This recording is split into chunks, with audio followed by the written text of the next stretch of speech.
Paz do Senhor, meus queridos, tudo bem com vocês?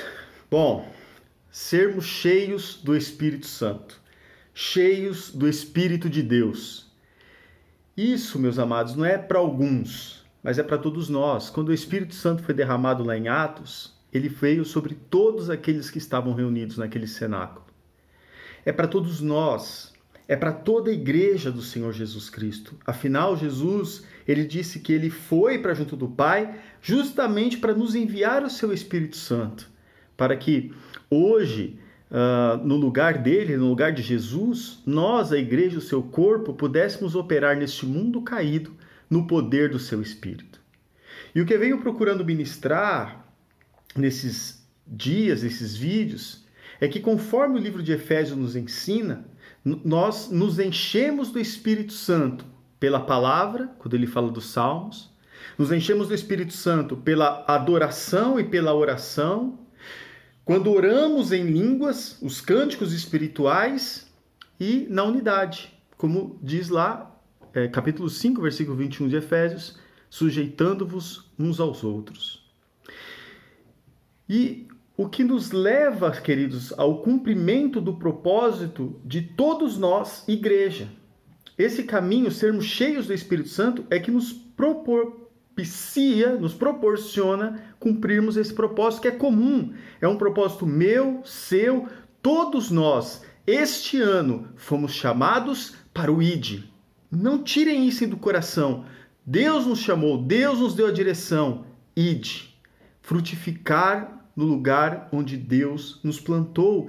Esse é o chamado de Deus para nós, como ministério, como igreja, como corpo. Fomos chamados a alcançar os perdidos e mostrar-lhes que há um Salvador, há um caminho de volta para o Pai. Eu já citei outras cartas de Paulo, onde ele roga aos irmãos para que vivessem em unidade. 1 Coríntios 1,10 e Efésios 4,1, Paulo rogou aos coríntios que faleis todos a mesma coisa, sejais inteiramente unidos, na mesma disposição mental e no mesmo parecer. E ele rogou aos efésios para que se esforçassem diligentemente por preservar a unidade do Espírito. E isso para que pudessem ser aperfeiçoados na unidade e pudessem cumprir o propósito e a vocação para que foram chamados. Vejam Efésios capítulo 4, versículos 12 e 13. Agora, queridos, nós veremos semelhante rogo, amém? Paulo rogou aos coríntios, suplicou, pediu com humildade, por favor, vivam em unidade, para que vocês possam cumprir um propósito. Paulo rogou da mesma maneira aos efésios. Só que agora eu vou mostrar um outro rogo, um rogo semelhante pela unidade. Dessa vez, queridos, esse rogo vem do próprio Senhor Jesus Cristo. João 17, 20 e 21. Não rogo somente por estes, mas também por aqueles que vierem a crer em mim, eu e você. Por intermédio da sua palavra, cremos por intermédio da sua palavra. A fim, ou seja, para que, com o propósito, aleluias, de que todos sejam um. Rogo a fim de que todos sejam um. E como és tu, ó Pai, em mim e eu em ti, também sejam eles em mim e em ti. Aleluia. Também sejam eles em nós, para que o mundo creia que tu me enviaste. Percebe? Na unidade, o cumprimento do chamado acontece. Na unidade, o mundo saberia que o Pai enviou a Jesus e da mesma maneira nos enviou. Isso é algo que me chama a atenção, queridos. O rogo. Rogar é pedir humildemente, é implorar, é insistir. Tudo bem nós rogarmos a Deus, mas o próprio Senhor rogando a nosso favor e a nós.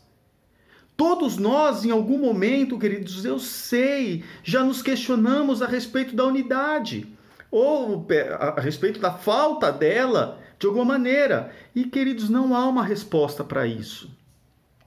Mas deixa eu te fazer uma pergunta: e se esta pandemia nos trouxesse unidade plena? Seja nas células, das nossas equipes de discipuladores, ou aqui na Rede Resgate, na Igreja Comunidade da Fé, ou mesmo entre as diferentes denominações. Porque, queridos, hoje nós estamos resguardados, hoje nós estamos recolhidos. Irmãos, é uma oportunidade. E os versículos seguintes, João 17, 22 e 23.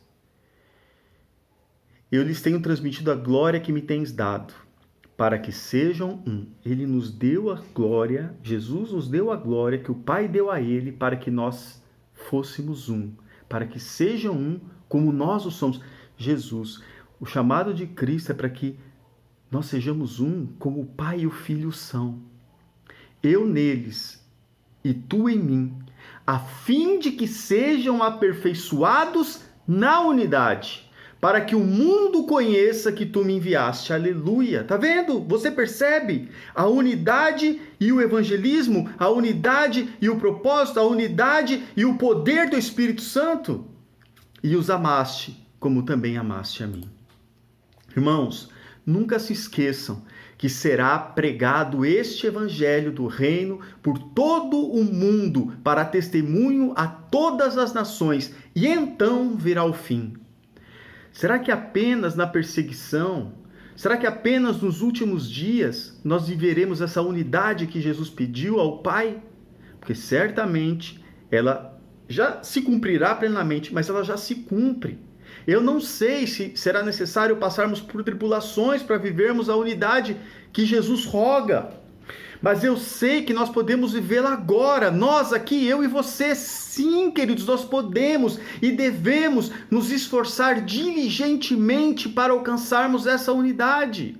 Lembre-se do que aconteceu nos 40 dias que Jesus lhes apareceu e falou das coisas concernentes ao reino de Deus e comeu com eles.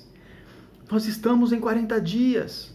Foram dias em que os próprios discípulos, que estavam desanimados, desorientados, cheios de dúvidas, passaram a ir cuidar. E eles passaram, por causa disso, por causa desse estado de espírito, de ânimo das coisas, eles foram cuidar das suas próprias vidas. Eles começaram a ir para longe do propósito, do destino que o Senhor tinha para eles. Eles foram pescar, João 21, eles foram para o caminho de Emaús. E mesmo tendo o próprio Senhor Jesus ao seu lado, eles não o conseguiam reconhecer. Foi assim também com Maria Madalena, por exemplo, que voltou-se para trás e viu Jesus em pé, mas não reconheceu que era Jesus. Perguntou-lhe Jesus: mulher, por que choras? A quem procuras? E ela, supondo ser o jardineiro, ela achou que Jesus Cristo fosse o jardineiro. Aqui, queridos, fala do jardim, fala da nossa intimidade, enfim, é assunto mais para frente. Ela, supondo ser ele o jardineiro, respondeu: Senhor, se o tiraste, dize-me onde o puseste, e eu o levarei. Aleluia. Isso fala da segunda vinda também. Mas o Senhor tinha dado uma direção: vão para Jerusalém e esperem. Fiquem lá, trancados, mas fiquem em oração, até que do alto sejais revestidos de poder. E o que acontece então, queridos? Atos 1:14. Todos esses perseveravam unânimes.